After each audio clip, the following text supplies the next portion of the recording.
Ayan, okay. Okay, let's see the picture first. Hoy! Ay, parang malnutrition ka pa dito. Malnourished ka pa. Walang pakain pa. Eto na.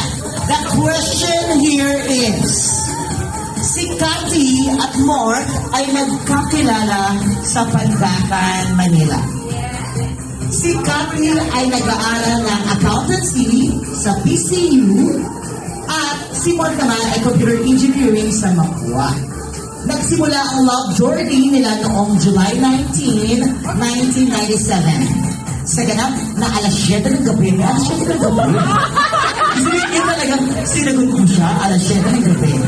At pagkalipas ng 6 na taon, sila ay nagpakasal. The question, ang tanong! Kailangan malakas. Ang tanong! Kailangan, ano? Ganon. Alright. The question here, ano ang timbang ng ating celebrity sa picture na yan? Ay. Alam ko, nilitsyo na yung baboy. Meron pa palang baboy dito. So, ano timbang niya? Wait. Sige nga, tingnan natin. Bigyan ko din ang pagkakataon mag-steal ko kung sino ang pinaka-nearest. Nearest. Sige. Dito, napakagano mo talaga nun. 32? Oo, parang ito gano'n. Alright, 32. Sige, bigyan natin ang pagkakataon. Itong cat team. 32. So, hindi ko sabihin kung higher or lower. Asundo kayo. 48. 32, 48. How about you? Dog team. Sure? 42. R. 32, 42, 48. And the answer is, alam mo ba yung timbang mo doon? Sige nga. 44 or 48. Di ba yung research natin para na iba?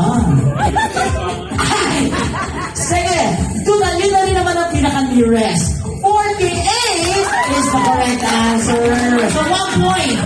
May 1 point na sila. Don't worry, pwede pa kayong humabot. Naninibago kasi walang sunglass, walang eyeglass si Kuya Mark dito. Talagang parang si Carlos, hawig talaga ng kanyang daddy. Ano naman ang hawig yung mami, no? The question here is, take a look at the picture. Walang kumura. Kinasal sila noong May 23, 2003 sa Malate Church, dakong alas 10 ng umaga. Na-late ang pare, 10:30 nagsimula ang kasal. Diba usually na-late na mag-parish? Umuulan at umaaraw ng mga panahon na yun. Natila, swerte daw. Ayon sa mga matatanda, kapag talagang kinasal ang dragon, umuulan. Ay, hindi mo lang kasama yan. Ginanap ang reception nila sa Ibarra's Garden sa Malate, Manila din. At nag-stay sila sa hotel sa Malate kung saan nag-work ang dating girlfriend ni Moore. Kasi makaka-discount siya. Yes, you sir! Gold digger! Ay, joke lang. Ang tanong! Hindi ba?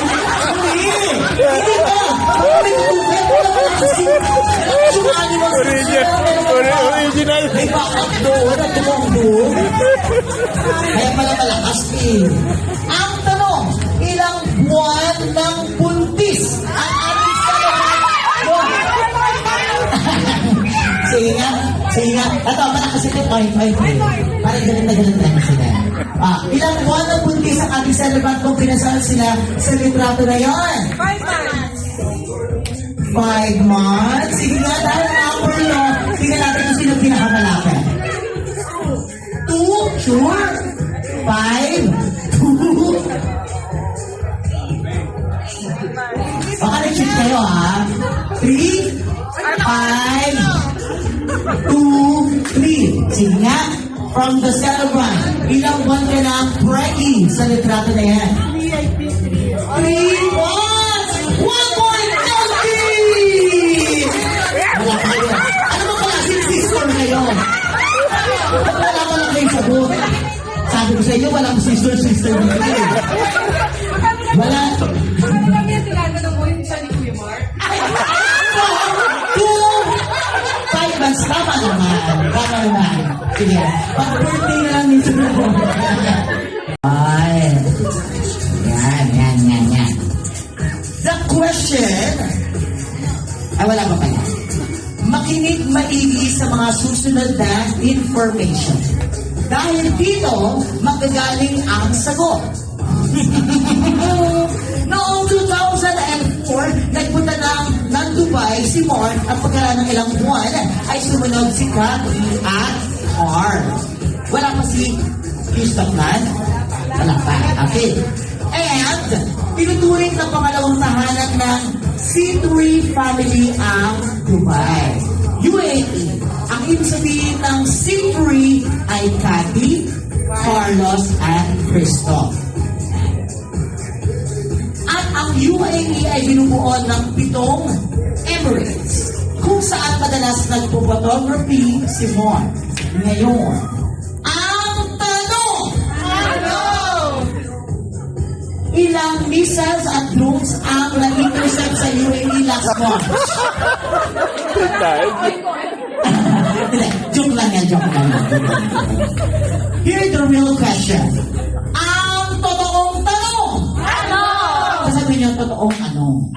Ang totoong tanong! Ano ang pangalan ng photography at videography services ni Mark at Kathy na naging side hustle nila sa Dubai? Meow. C3 photography is correct! Ayan, syempre, tatawagin naman natin si Mark, si Papa Pete, to give a little side how it started yung C3 photography. Chlorines. Ayun yung chlorines sila sinasabi ni Giselle. Here's question number 4. Ang ating celebrant na si Kari ay nakapagtapos ng Bachelor of Science in Accountancy noong 1998. Nakapagtrabaho siya sa Golden Donuts at Golden Donuts or Dunkin' Donuts? Dunkin' Donuts. Okay. At World of Fun dito sa Pilipinas. At nang siya ay nagpunta ng Dubai, nakapagtrabaho siya sa Kamal Osman Jamjun sa loob ng 15 years at ngayon ay kasalukuyan siya nag-work sa Chlorines Middle East. Kaya madami siyang supply ng Chlorines. Ano na? Ang tanong! Kung hindi naging accountant, si Miss Kathy, ano sana ang kanyang trabaho ngayon or profession? Ito, we have multiple choice. Letter A. Katulad ko, nurse. Pero hindi na namin. B. Chef. Well, possible. May magluto, di ba? Letter C. Social worker. Yung ang gusto niya na mag-orphanage. Wala kayo na. Letter D pa. Tapos pali na naman sa buko.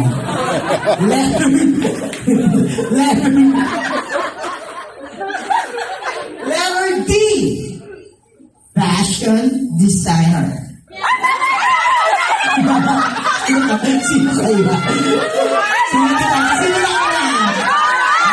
Pagtingin natin sa wala ba silang points. Tapos mali-mali pa. Sige. Anong letter? Letter C, social worker. Social worker is correct! Wow! 2, 1, 1. So, pwede nyo tie-breaker to si, or, uy! Wow. I think, Disneyland. Good. Yeah. Alright. Okay, here's the question number 5. Last question. Sino Mark at Cathy ay mayroong mahigit na 450 plus na aircraft boarding passes till date. At meron tayong travel code na the world is a book. And those who do not travel read only a page. Ilan sa kanilang mga hindi malilimutang adventure ay ang mga sumusunod. Family getaway sa Taiwan. Ayan, nasa bandang lower right. Beach hopping sa Bangkok. Ayan. And couple retreat sa Tbilisi. Tama ba? Tbilisi, Georgia. And honeymoon sa Maldives. Takpag Maldives sa listahan. Puso po namin. And shopping till you drop sa Japan. Ang tanong! Oy, boy! Wala pa. Alin sa mga Emirates airline destination na nabanggit ang pinaka-memorable sa ating couple?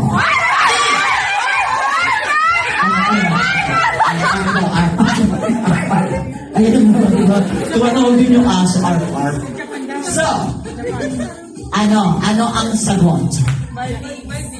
Maldives? Ano talaga yung meron? Para magkamali. May kwento yan eh. May kwento yan? Alam mo yung kwento, i-share mo sa amin. Sige nga kung alam mo yung kwento para hindi na magkwento si Temo.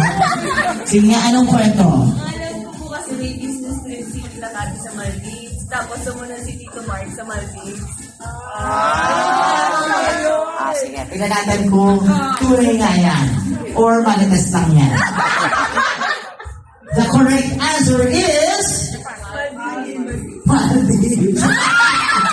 Maldives! So may tiebreaker tayo. 2-2 so eliminated ng sister. So saan naman? So meron tayong tiebreaker.